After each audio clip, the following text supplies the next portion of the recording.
Bonjour, bonsoir et bienvenue à ce journal en couverture. La Cour supérieure des comptes et du contentieux administratif CSCCA dénonce le refus de collaboration de certains responsables de l'administration publique dans le cadre de l'audit de gestion du fonds Petro-Caribé. La CSCCA sollicite l'intervention du Premier ministre. Fin du débrayage des avocats du barreau de Port-au-Prince qui se réuniront jeudi en Assemblée générale pour statuer sur la reprise de leur activité suite à l'installation mardi du nouveau chef du parquet, annonce leur conseiller. La situation était particulièrement difficile mercredi au siège de l'Office d'assurance véhicules contre tiers au AVCT à Tabar. Le personnel était débordé en raison du nombre de clients voulant s'acquitter de leurs formalités. Dans l'international, les Nations Unies ont approuvé mercredi le pacte mondial pour la migration. Seuls les États-Unis, la Hongrie, la République tchèque, la Pologne et Israël n'ont pas voté. Restez branchés pour les détails, Madame, Messieurs.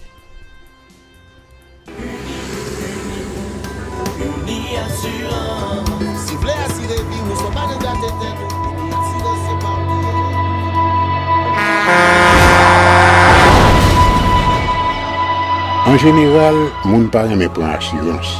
Yo considéré que son l'argent rejeté. Et pourtant, l'argent assurance te doué dans budget ou à côté l'argent caille avec l'argent mangé. Li là pour les deux ou traverser un mauvais pas. Gardez tout à côté ou. Ouais comment gros problème qu'on entre sur moun sans attendre.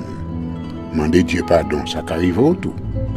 Une assurance dit ou précaution pas capon. Les malheurs arrivés, les faux amis flair saison a fait comme si on pas de jambe connaît ou. Une assurance après rétaver ou pour le dire continuer vivre la vie ou quitter ce course là nan men nous. Uni assurance. Vivez en toute assurance. Bienvenue au développement de ce journal. La Cour supérieure des comptes et du contentieux administratif CSCCA dénonce le refus de certains responsables de l'administration publique de collaborer avec l'institution dans le cadre de l'audit de gestion du fonds Petro-Caribé. Selon la CSCCA, ces belligérants refusent de soumettre à ces vérificateurs des documents administratifs, comptables et budgétaires relatifs à l'exécution de projets financés à l'aide du fonds Petro-Caribé.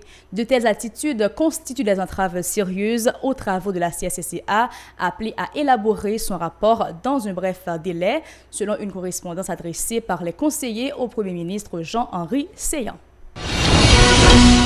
Autre nouvelle, le nouveau chef du parquet de Port-au-Prince, Maître Paul-Léronce Villard, a été installé mardi dans ses fonctions par le doyen du tribunal civil, Maître Bernard Saint-Ville.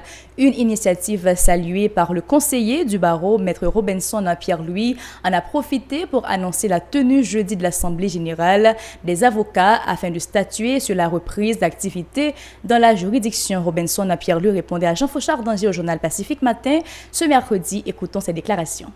Il y a un circulaire ou bien une note qui dehors et que nous rendons public qui dit qu'il est fixé une assemblée générale là pour jeudi prochain. Okay. Justement pour permettre à l'avocat pour qu'abattre point de vue et décider le sort de la reprise des activités. Nous faisons ça parce que l'assemblée a toujours été ouverte. Nous pas jamais fermé l'Assemblée générale là, nous te mettons en continuation jusqu'à ce que on l'autre bagage qui fait pour ça qui fait hier là. C'est ça qu'on a fait jusqu'à nouvel ordre. Et c'est ça qui fait. Et puisque bon changement qui fait et qui allait dans le sens de revendication nous dit l'essentiel pour nous réunir et montrer à tout le monde que c'est pas nous-mêmes qui faisons l'activité. C'est seulement à revendiquer et ces autorités prennent décision parce que nous avons une dignité, nous sommes menacés. Des dizaines de clients se plaignent de la lenteur des services au siège de l'Office d'assurance véhicule contre-routière au AVCT à Tabar. Ils ont indiqué qu'ils ont du mal à payer leurs frais d'assurance faute du personnel réduit dont dispose l'institution. Les protestataires ont aussi dénoncé la présence de racketteurs qui compliquent davantage la situation à l'OAVCT. Écoutons-les au micro de Rigard Noël. Moi là depuis le matin vers 10h, activité est vraiment drôle là-bas ici, comme on a constaté. Est-ce qu'on paye service? Pas service même. Il y a un réseau de raquetteurs. Ils campent devant, ils n'ont pas bougé. Mais il y a un fil derrière, ils ont porté le dossier au fur et à mesure, au fur et à mesure. Donc, ils n'ont pas jamais avancé. Ils ont campé devant. Donc, tout le monde a passé, au bar en bas, porté. Porté, ils n'ont jamais bougé devant. Souhaiter un pile gros autorité dans l'État, mais voyez moun vinn garder là, parce que n'est pas normal pour un citoyen quitter la Cali à 9h du matin, pour le faire 2 heures, ou pas qu'à faire assurance, c'est une, ou pas qu'à jouer au monde pour faire inspection pour 2 heures. Ou passer toute la journée, vinn là, de temps en temps, groupe mon entrée. Machine. Qu'est-ce que vous payez assurance? Vous campez depuis à 8h dans la ligne. Vous venez ouvrir à 9h à mettre là. Pas assez de caisses qui ouvrent pour payer assurance. C'est ça le problème. Il manque de monde, pas de monde qui peut faire service. Vous comprenez? Plus caisse et puis mettez monde qui peut faire service. Vous mettez plus caisse pour payer et puis mettez plus monde pour faire service. Des employés se disent conscients des difficultés éprouvées à satisfaire la clientèle. Ils rendent l'ancienne administration responsable de la situation en raison de nombreuses révocations opérées au niveau de l'OAVCT. Écoutons leurs propos recueillis par Jean-Marc Sondarcé. Raison peut manquer absence inspecteur. C'est une commission qui a géré la télé, M. Rolf Dibik, qui réduit boîte là, à 1 pouce. Il va plus fort mon aller. Moun qui peut être capable de faire spécial là, il est vrai. Direction, il était capable de comprendre ça vraiment, puis il était capable de gagner plus d'inspecteurs. Mais inspecteur qui révoque, gagner pour retourner dans la boîte là, mais il ne comprend pas. Comme spécial là, c'est un but 20 pour 20. Mais pas commencer le 20 exactement. Matin, je apprends que c'est le 28. Même si je dis qu'on va prendre mesure pour être capable de contrôler. Il y a une caisse là pour l'État lié. D'accord que manque service. D'accord que service. Et pour dire augmenter cette caisse, fait quelques caisses. Il faut un document pour faire question. L'Observatoire national sur les finances publiques d'Haïti et le réseau des journalistes économiques pour le développement encouragent les instances concernées à ne pas négliger les données de l'enquête mortalité, morbidité et utilisation des services appelés EMU6 2016-2017. Lors d'un atelier de travail mercredi à Pétionville, les organisateurs ont souligné que ce rapport présenté tous les 5 ans par le ministère de la Santé publique renferme des données fiables pouvant permettre aux acteurs d'adopter les dispositions pour améliorer le système sanitaire du pays. Écoutons l'une des responsables, Valérie Blot, au micro de Jean-Marc Sondarcé et Rigard Noël. C'est qu'il est important que différents groupes connaissent les résultats. Donc, il est important pour nous faire une diffusion de masse pour que différents groupes connaissent et différents résultats.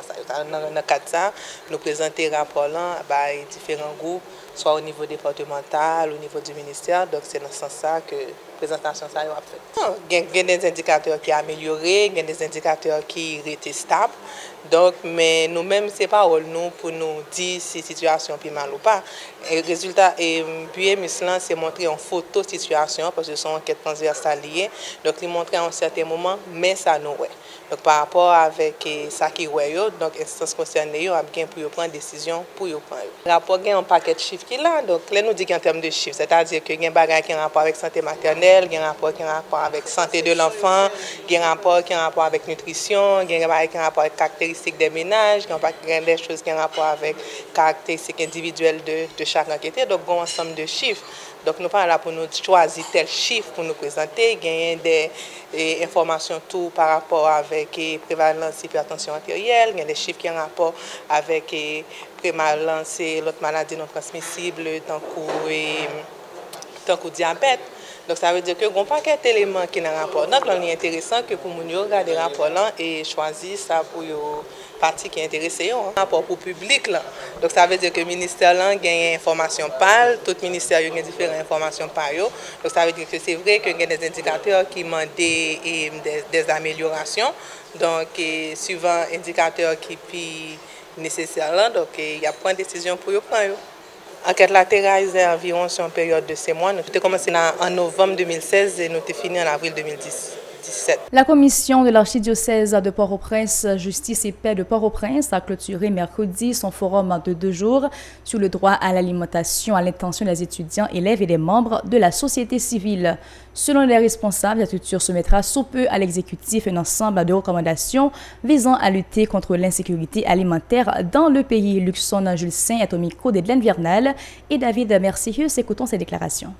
Document de forum là, côté nous capables de faire des recommandations à l'État, à la société civile là, bien de quoi pour nous capables vraiment sensibiliser plus de monde et attirer l'attention de l'État pour prendre des décisions réelles dans le budget qui est déposé là, bien sûr, j'espère que vous mettez comme beaucoup regarder lui, mais pour prendre des décisions réelles pour permettre que les droits pour nous manger de façon correcte là, effective, puisque c'est un droit qui est consacré, quitte dans la déclaration universelle droit maintenant, quitte dans la constitution nous droit pour nous manger, ils reconnaissent lui. Maintenant, il est nécessaire pour nous comprendre tout ça qui affectait jouissance droit ça, qui a empêché monde jouir droit ça tout bon, et que nous-mêmes au niveau de société civile là, nous balancer réflexion ça, nous commencer réflexion ça, une façon pour nous capables porter contribution nous dans aider monde gagner jouissance droit ça normalement. Coup d'œil dans l'actualité internationale, Madame, Messieurs.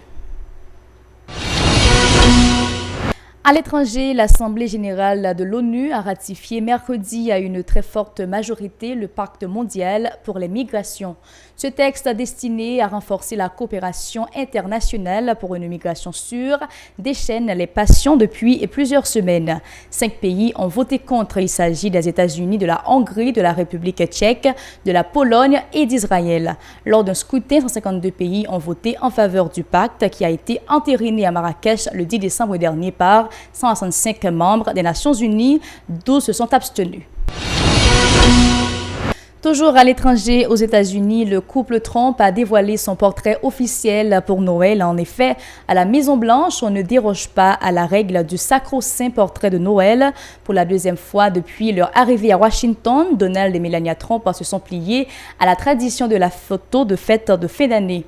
Pour cette édition 2018, le président américain et son épouse se tiennent la main et posent tout sourire et dans leur tenue de fête au milieu du Cross Hall de la Maison-Blanche, ce large couloir qui mène à la salle à manger d'État. Pour l'occasion, cet endroit emblématique de la Maison-Blanche a été décoré de nombreux sapins illuminés.